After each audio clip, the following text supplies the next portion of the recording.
Hello, I'm Gavin Lowe. I'm an orthopaedic surgeon in NHS Tayside and I'm the second year undergraduate lead for Musculoskeletal.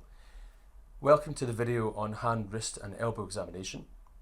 These examinations can be quite complex, but if you follow a simple look, feel and move system, you can add in a la carte tests for special tests as and when necessary. Begin by greeting the patient and introducing yourself. Confirm the patient's identity and explain your role. Ensure appropriate infection control by washing your hands or using alcohol gel.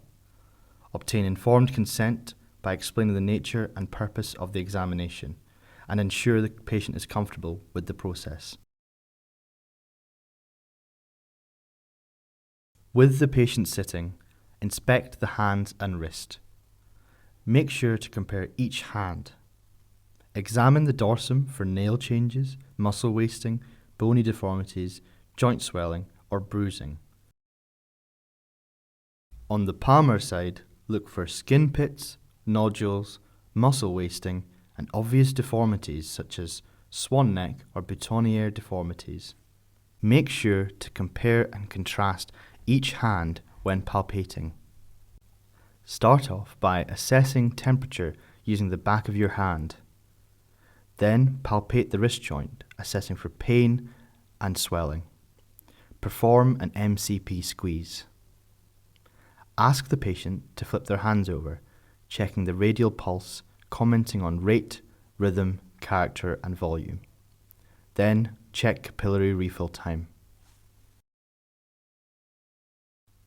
Next, assess the movement of the hands and wrist. Again, make sure to compare each hand. Assess wrist extension using this maneuver and wrist flexion using this maneuver. Assess ulnar deviation, radial deviation.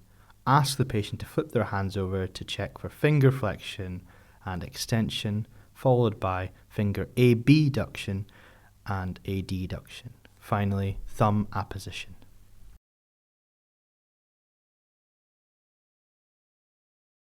When you move on to examine the elbows, start off by inspecting the elbows from the front and compare both sides for valgus or varus deformities, bruising, swelling or skin changes.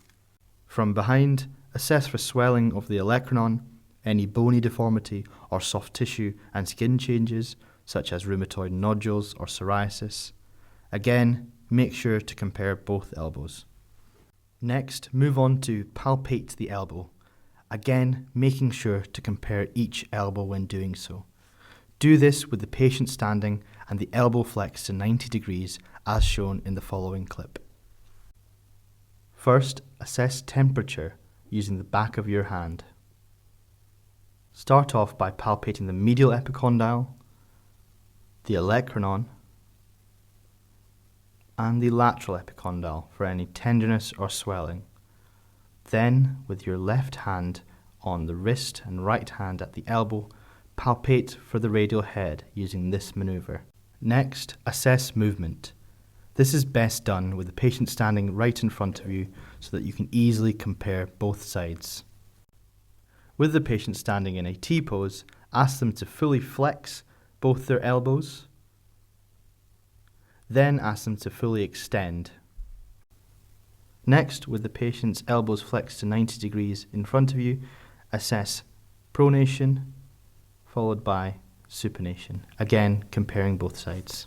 Special tests can provide additional diagnostic insights, but should be selected based on the clinical context. For example, if the history suggests a scaphoid trauma, include the scaphoid compression test and anatomical snuff box palpation. Otherwise, this may not be necessary. Pincer grip, power grip, hook grip, fine pinch using a small key, coin or other small object, followed by tripod grip. Screen for a median nerve lesion by first assessing sensation on the index finger and resisted thumb apposition. To screen for an ulnar nerve lesion, first check sensation over the ulnar border of the little finger, followed by resisted abduction of the fingers. To test for a radial nerve lesion, check sensation over the first dorsal web space and resisted finger extension. Tinel's test for carpal tunnel syndrome. Phelan's test can be done by asking the patient to hold this position for at least 30 seconds to assess for carpal tunnel syndrome. Froment's test is done by asking the patient to grip a piece of paper between their thumb and index finger to test for an ulnar nerve lesion. This is a negative or normal Froment's test. This is a positive or abnormal Froment's test. To assess for a scaphoid trauma, you can palpate the anatomical snuff box for tenderness, apply axial pressure on the thumb for tenderness, and also palpate the scaphoid tubercle on the palmar surface.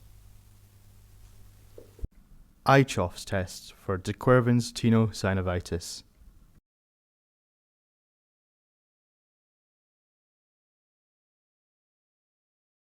If indicated, you can also undertake further palpation of the small joints of the hand.